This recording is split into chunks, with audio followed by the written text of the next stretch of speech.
नमस्कार दोस्तों, मैं हूं डॉक्टर ताहिर। मैं एक consultant psychiatrist, de addiction specialist, counsellor और सेक्सोलॉजिस्ट हूं। मैं दिल्ली के अंदर कार्यरत हूं। दोस्तों, आज हम बात करेंगे पोस्टपार्टम डिप्रेशन के बारे में, यानी कि डिलीवरी के बाद होने वाला डिप्रेशन। दोस्तों, फीमेल के अंदर डिलीवरी के बाद दूसरे तीसरे दिन से लेकर 12 वीक के अंदर अंदर कुछ डिप्रेशन के सिम्टम्स या कुछ साइकोटिक सिम्टम्स डेवलप होते हैं, जिसे हम 3 कैटेगरी के अंदर बांटते हैं।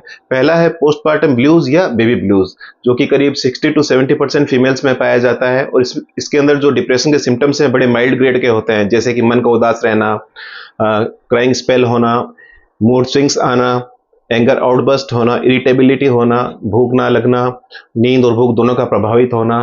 तो ये सिम्टम्स बड़े माइल्ड ग्रेड के होते हैं। अगर फीमेल को रेस्ट मिले, उसे उसकी नींद पूरी हो, फैमिली का सपोर्ट मिले, सोशल सपोर्ट मिले, तो ये सिम्टम्स वैसे भी ठीक हो जाते हैं। तो इसे हम बोलते हैं पोस्टपार्टम ब्लूज।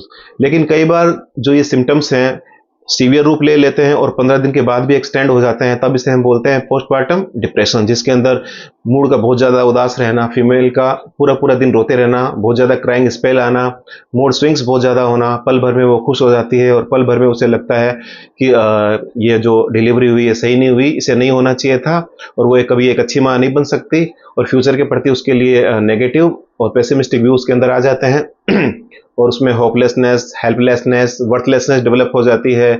उसकी नींद और भूख बहुत ज़्यादा अफेक्टेड होती है। उसकी कंसंट्रेशन, अटेंशन बिल्कुल ख़राब हो जाती है। जजमेंट भी उसका इम्पेयर्ड हो जाता है, और उसके अंदर कई बार सुसाइडल थॉट्स आने लग जाती है। कई बार वो सुसाइडल अटेम्प्ट भी कर सकती है, और बच्चे का बिल्कुल भी ध्यान नहीं रखती। बेबी के प्रति बॉन्ड बिल्कुल भी उसका डेवलप नहीं होता। और ये जो केस है 10 टू 15% फीमेल्स के अंदर पाया जाता है, पोस्टपार्टम डिप्रेशन। अब हम बात करते हैं इसके ट्रीटमेंट के बारे में। दोस्तों, ट्रीटमेंट के अंदर हमें ये सोचना होता है कि ऐसी ड्रग हम दें जो कि लैक्टेशन के थ्रू, यानी दूध के थ्रू बच्चे के अंदर ना पहुंचे, लैक्टेशन में सेफ हो। तो ऐसी ड्रग होती है 12 क्लास की ड्रग, यानी सेलेक्टिव सीरोटोनिन रीअपटेक इनहिबिटर, जिसके अंदर हम देते हैं पेरोक्सिटिन, सर्टिलिन वगैरह ड्रग हम देते हैं, जो कि मनोचिकित्सक के सुपरविजन के अंदर दी जाती है। अब दोस्तों, इसके बाद काउंसलिंग का भी काफ़ी अच्छा रोल है। अगर हम कॉग्निटिव बिहेवियर थेरेपी ऐसी फीमेल को देते हैं, तो उसमें काफ़ी इंप्रूवमेंट जल्दी आता है। हम उसके विचारों को इसके थ्रू ठीक करते हैं। उसके जो नेगेटिव विचार बन गए हैं इस डिलीवरी को लेके, इस बच्चे को लेके, उन विचारों को सही किया जाता है। उसके नेगेटिव न्यूरोनल पैटर्न है, उसे सही करके पॉजिटिव न्यूरोनल पैटर्न्स बनाए जाते हैं। उसकी सोच को सही किया जाता है। उसे अपने आप को ऑटो सजेस्ट करना सिखाते हैं, अपने विचारों को, अपने गलत विचारों को डिस्प्यूट करना सिखाते हैं।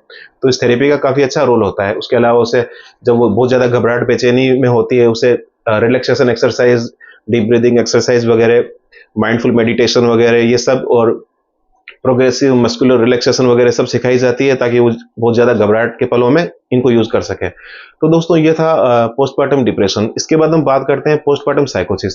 तो दोस्तों, पोस्टपार्टम साइकोसिस में क्या होता है, फीमेल बहुत ज़्यादा लॉस्ट, बहुत ज़्यादा कंफ्यूज्ड हो जाती है। उसका रियलिटी से कॉन्टेक्ट टूट जाता है। उससे लगता है उसके कानों में कुछ आवाज़ें आ रही है, और उसके अंदर उसे कुछ आकृतियाँ भी दिखाई दे सकती है। और कई बार उसको लगता है कि उसको उसको बहुत ज़्यादा शक वहम की बीमारी हो जाती है, यानी डेल्यूजन डेवलप हो जाते हैं, जो कि फाल्स और फर्म बिलीफ होता है। उसे लगता है जो बच्चा पड़ा है ये उसका नहीं है, किसी और औरत का है। और उसको तो डिलीवरी जो हुई थी तब डबल ट्विन प्रेगनेंसी हुई थी, एक बच्चे को चुरा लिया गया, दूसरा रख दिया गया। कई बार उसे लगता है हॉस्पिटल के डॉक्टर और सारा स्टाफ मिला हुआ है, उन्होंने इस बच्चे को चेंज कर दिया। इवन कई बार उसे अपने घर वालों पर, पति पर भी शक होने लगता है। तो वो बच्चे को हार्म पहुंचा सकती है। ऐसे केस में वो खुद को हार्म पहुंचा सकती है। तो ये एक बड़ी साइकोटिक इमरजेंसी मानी जाती है। तो इसके लिए पेशेंट को हमें हॉस्पिटलाइज करना होता है, और किसी मनोचिकित्सक के सुपरविजन में उसे एंटीसाइकोटिक दी जाती है। मूड के लिए मूड स्टेबलाइजर दिए जाते हैं। लेकिन अगर कोई ऐसी फीमेल है जो कि सीवियर डिप्रेशन में जा रही हो, सुसाइडल थॉट्स में जा रही हो, बच्चे को मारने की कोशिश कर रही हो, तो उसे हम ईसीटी भी दे सकते हैं। तो दोस्तों, ये थे आज जो पोस्टपार्टम डिप्रेशन, बेबी ब्लूज और पोस्टपार्टम साइकोसिस की डिटेल्स। अब हम बात करते हैं ये आखिर होता क्यों है। दोस्तों, इसका जो सबसे मेन कारण है वो है हार्मोनल इम्बैलेंस, यानी जो हार्मोन्स एस्ट्रोजन, प्रोजेस्टेरोन प्रेगनेंसी के समय पीक लेवल पर थे, वो डिलीवरी के समय सडन ड्रॉप में चले जाते हैं, जिस कारण से हो सकता है। दूसरा, डिलीवरी अपने आप के अंदर एक एक्यूट स्ट्रेसफुल इवेंट है, जिसका मेंटल फिजिकल बहुत फर्क पड़ता है, उस कारण से भी हो सकता है। और फीमेल की नींद पूरी नहीं हो चुकी होती, उसे बहुत काम करने पड़ते हैं। कई बार फीमेल जॉब करती है, उसका जॉब छूट चुका होता है, उसका भी उसे स्ट्रेस होता है। उसे अचानक से अपना सारा काम अपने बच्चे की तरफ ध्यान देना होता है, उसकी 24 आवर एक ड्यूटी लग जाती है, उस कारण से भी हो सकता है। कई बार फीमेल कई बार सिंगल पेरेंट होती है, उस केस में भी उसे हो सकता है।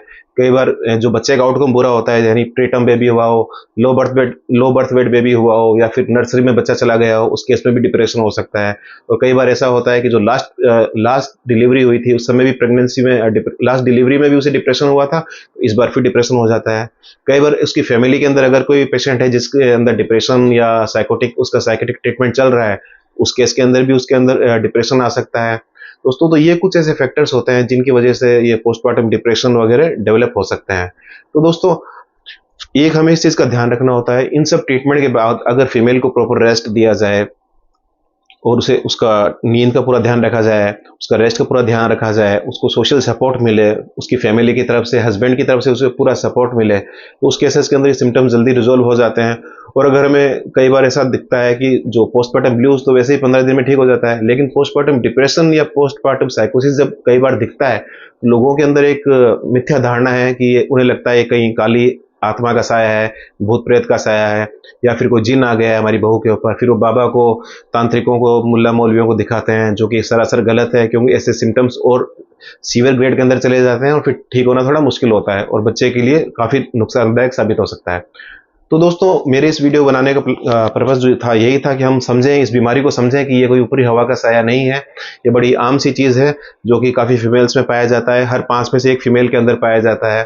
तो इसलिए जब भी आपको अपने आसपास ऐसे सिम्टम्स दिखाई दें, कोई फीमेल जो कि डिलीवरी के बाद ऐसे लक्षणों से जूझती हुई दिखाई दे और उसके घर वाले उसे बाबा और मुल्ला मौलवियों के पास बार बार ले जा रहे हों, तो आप उन्हें एडवाइस करें कि किसी गायनेकोलॉजिस्ट को दिखाएं, किसी मनोचिकित्सक को दिखाएं, और अगर सीवियर डिप्रेशन है, साइकोटिक सिम्टम्स हैं, तो हॉस्पिटलाइज हों और डॉक्टर के सुपरविजन के अंदर पूरा प्रॉपर ट्रीटमेंट लें, और ये कंडीशन 100% ट्रीटेबल है।